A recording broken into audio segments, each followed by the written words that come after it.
Jack and the Beanstalk. In the days of King Alfred there lived a poor woman, whose cottage was in a remote country village many miles from London. She had been a widow some years, and had an only child named Jack, whom she indulged so much that he never paid the least attention to anything she said, but was indolent, careless, and extravagant. His follies were not owing to a bad disposition, but to his mother's foolish partiality. By degrees he spent all that she had, scarcely anything remained but a cow.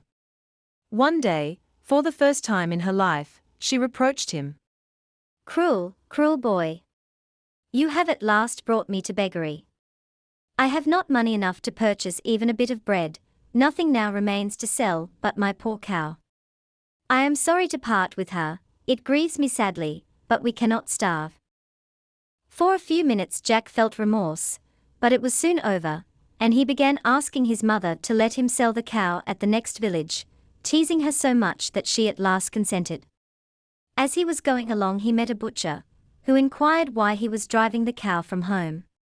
Jack replied he was going to sell it. The butcher held some curious beans in his hat. They were of various colors and attracted Jack's attention.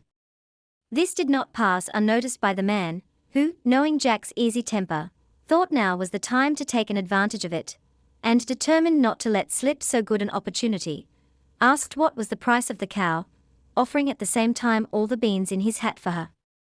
The silly boy could not conceal the pleasure he felt at what he supposed so great an offer. The bargain was struck instantly, and the cow exchanged for a few paltry beans. Jack made the best of his way home, calling aloud to his mother before he reached the door, thinking to surprise her. When she saw the beans and heard Jack's account, her patience quite forsook her. She tossed the beans out of the window, where they fell on the garden bed below. Then she threw her apron over her head, and cried bitterly. Jack attempted to console her, but in vain, and not having anything to eat, they both went supperless to bed. Jack awoke early in the morning, and seeing something uncommon darkening the window of his bedchamber, ran downstairs into the garden, where he found some of the beans had taken root and sprung up surprisingly. The stalks were of an immense thickness, and had twined together until they formed a ladder like a chain, and so high that the top appeared to be lost in the clouds. Jack was an adventurous lad. He determined to climb up to the top, and ran to tell his mother, not doubting but that she would be as much pleased as he was. She declared he should not go, said it would break her heart if he did, entreated and threatened, but all in vain. Jack set out, and after climbing for some hours reached the top of the beanstalk quite exhausted. Looking around, he found himself in a strange country.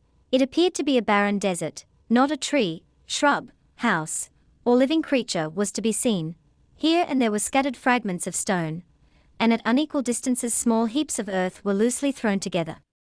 Jack seated himself pensively upon a block of stone and thought of his mother.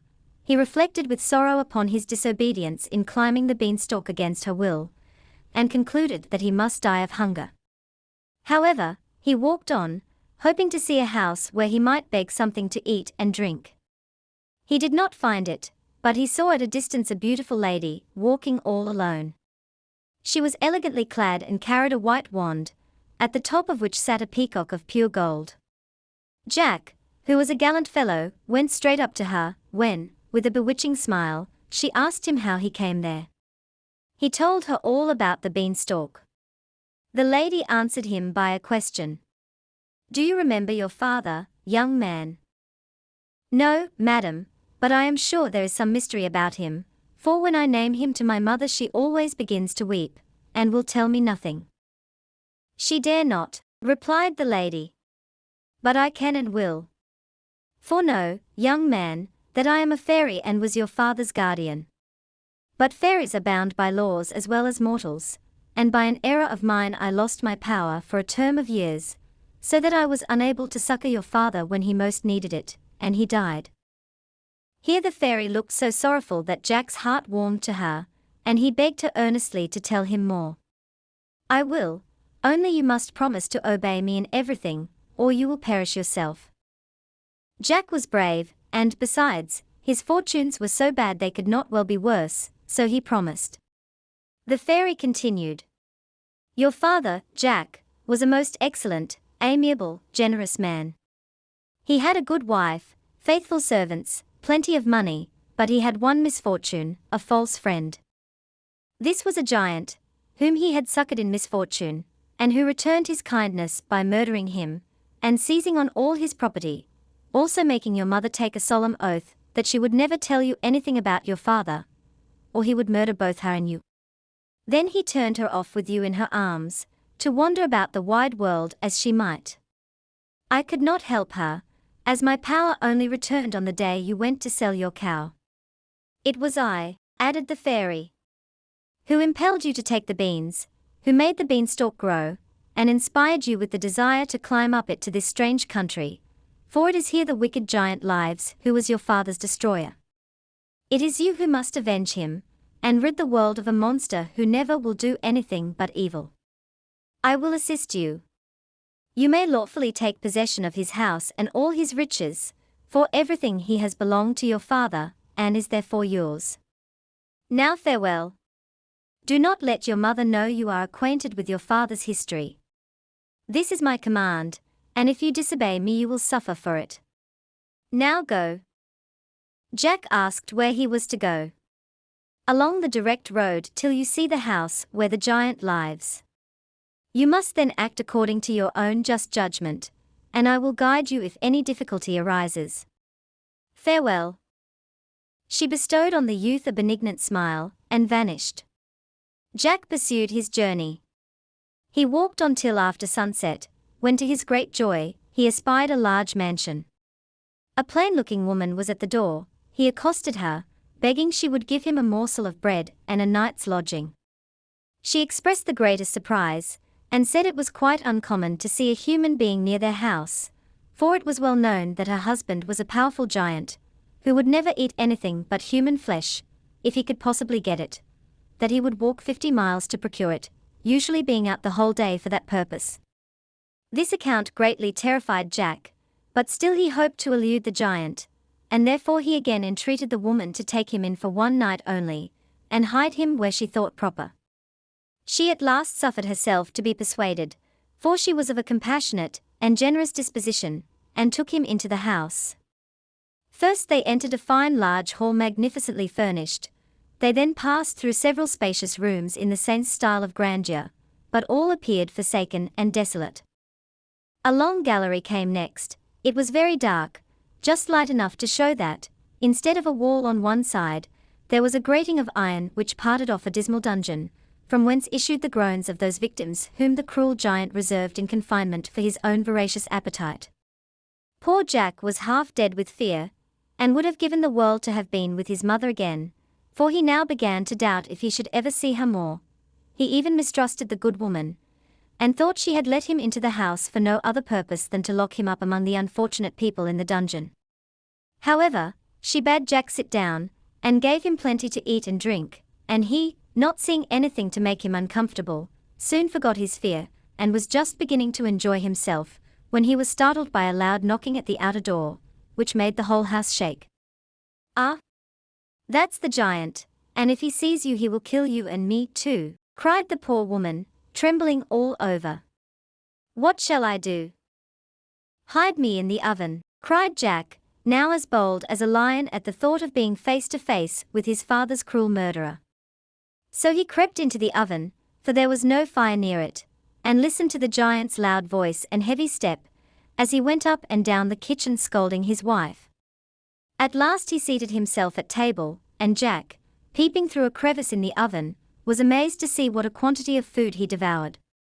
It seemed as if he never would have done eating and drinking, but he did at last, and leaning back, called to his wife in a voice like thunder, "Bring me my hen." She obeyed, and placed upon the table a very beautiful live hen. "Lay!" roared the giant, and the hen laid immediately an egg of solid gold. "Lay another." And every time the giant said this the hen laid a larger egg than before. He amused himself a long time with his hen, and then sent his wife to bed, while he fell asleep by the fireside and snored like the roaring of cannon. As soon as he was asleep Jack crept out of the oven, seized the hen, and ran off with her.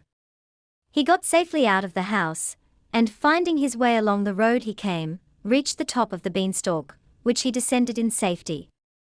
His mother was overjoyed to see him. She thought he had come to some ill end. "Not a bit of it, mother. Look here." And he showed her the hen. "Now lay," and the hen obeyed him as readily as the giant, and laid as many golden eggs as he desired.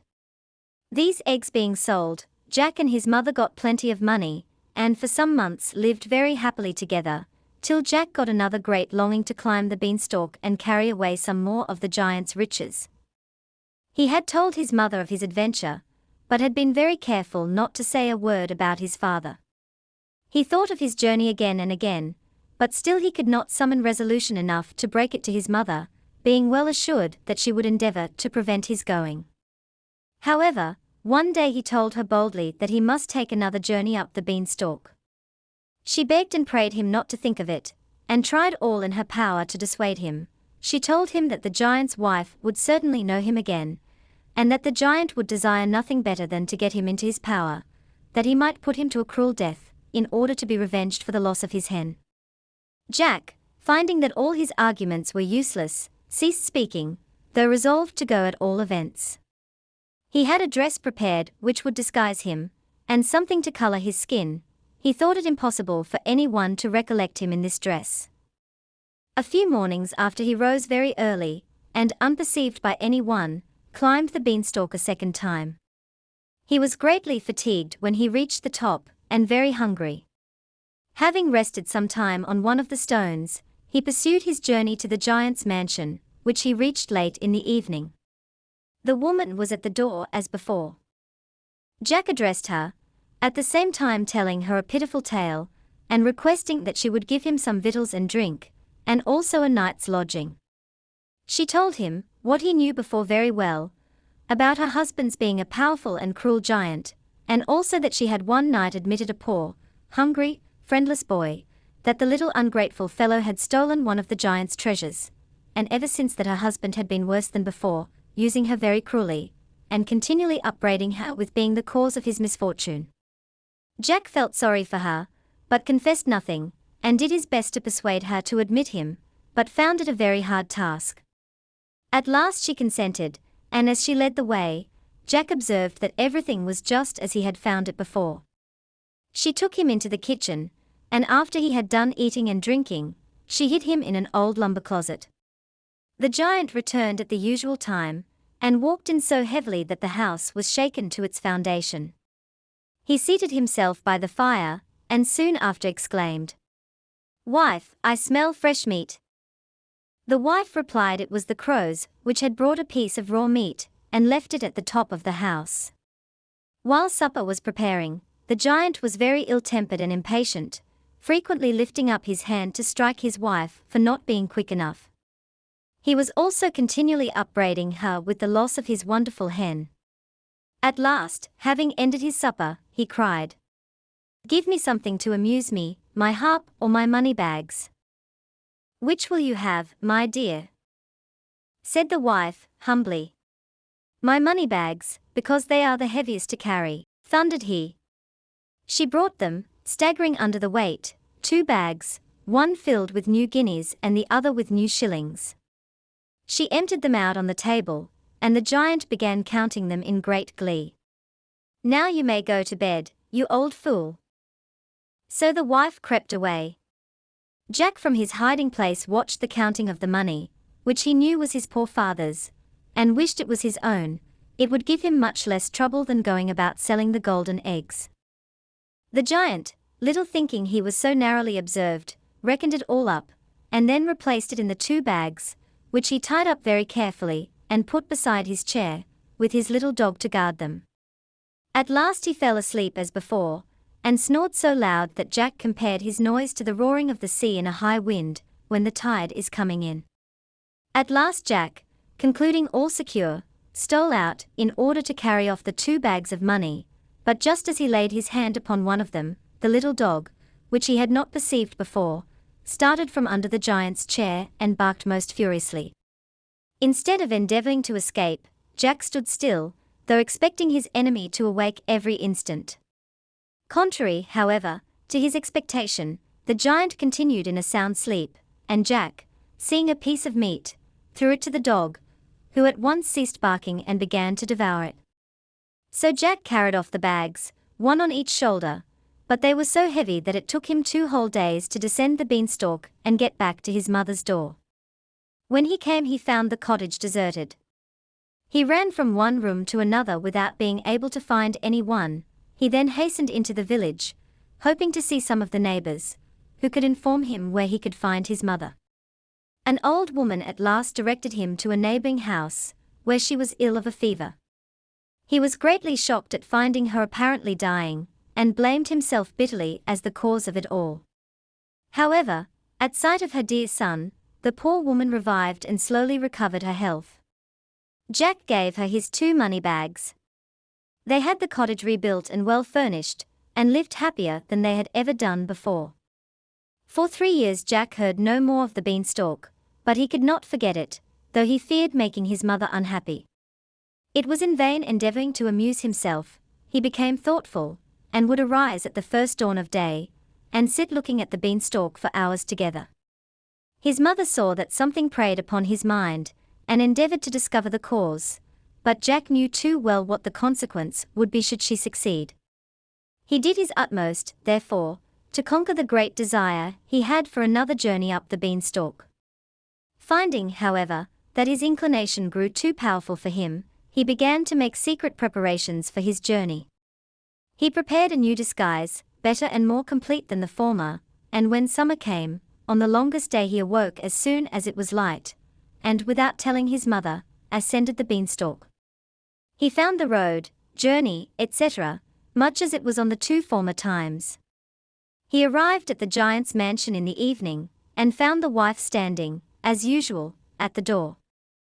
Jack had disguised himself so completely that she did not appear to have the least recollection of him. However, when he pleaded hunger and poverty, in order to gain admittance, he found it very difficult indeed to persuade her. At last he prevailed, and was concealed in the copper.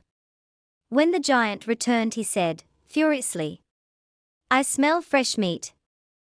But Jack felt quite composed, since the giant had said this before and had been soon satisfied. However, the giant started up suddenly, and notwithstanding all his wife could say, he searched all round the room. While this was going forward, Jack was exceedingly terrified, wishing himself at home 1,000 times. But when the giant approached the copper, and put his hand upon the lid, Jack thought his death was certain. But nothing happened, for the giant did not take the trouble to lift up the lid, but sat down shortly by the fireside and began to eat his enormous supper. When he had finished he commanded his wife to fetch down his harp. Jack peeped under the copper lid, and saw a most beautiful harp. The giant placed it on the table, said, "Play." And it played of its own accord, without anybody touching it, the most exquisite music imaginable. Jack, who was a very good musician, was delighted, and more anxious to get this than any other of his enemies' treasures. But the giant not being particularly fond of music, the harp had only the effect of lulling him to sleep earlier than usual. As for the wife, she had gone to bed as soon as ever she could. As soon as he thought all was safe, Jack got out of the copper, and, seizing the harp, was eagerly running off with it.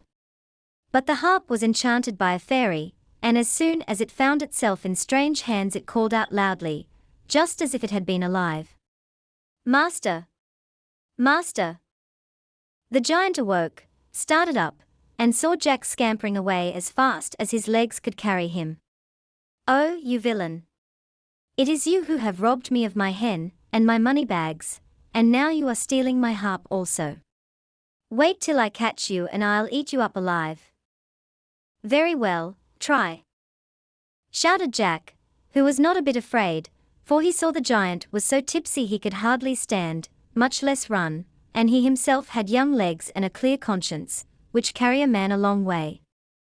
So, after leading the giant a considerable race, he contrived to be first at the top of the beanstalk, and then scrambled down it as fast as he could, the harp playing all the while the most melancholy music till he said, "Stop," and it stopped. Arrived at the bottom, he found his mother sitting at her cottage door weeping silently. "Here, mother, don't cry, just give me a hatchet, make haste." For he knew there was not a moment to spare. He saw the giant beginning to descend the beanstalk.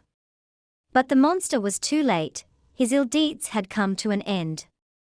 Jack with his hatchet cut the beanstalk close off at the root. The giant fell headlong into the garden, and was killed on the spot. Instantly the fairy appeared and explained everything to Jack's mother, begging her to forgive Jack, who was his father's own son for bravery and generosity, and who would be sure to make her happy for the rest of her days. So all ended well, and nothing was ever more heard or seen of the wonderful beanstalk.